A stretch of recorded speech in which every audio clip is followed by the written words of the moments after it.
To be dedicated to truth doesn't mean that you have to know everything.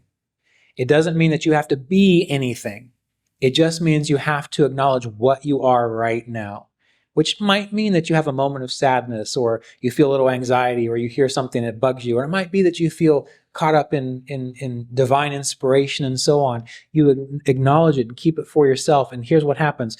When we have 70 people, because I think 70 people are signed up for this, when we have 70 people in a room doing that, it creates a field, which means that your truth becomes even clearer, which means that when you pull up the Yoga Sutras of Patanjali and you open it up, and whereas before you thought, what is this person talking about? Now you look at it, and because you're uplifted by this field of truth, you're like, oh, I understand that.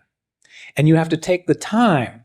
You have to take the time that when you have that moment of understanding, whether it's from looking at a text or hearing a talk or contemplating on your own, take the time to stop and think about it. I don't mean chatter, but I mean really kind of have a conversation with yourself, or write it down, journal about it, because what you experience now in this field of truth, in a week or two when it wears off, you might wonder what you were thinking. And if you've taken a moment to write it down, to process it, to consider it, you will remember it more. Because one of the other important parts about yoga is called smriti, which means memory, divine memory.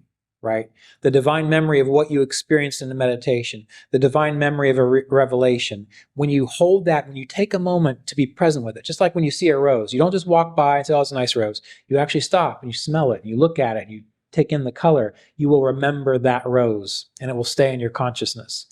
When truths come to you, if you take a moment and you honor it and you really hash it out with yourself, it's going to stick.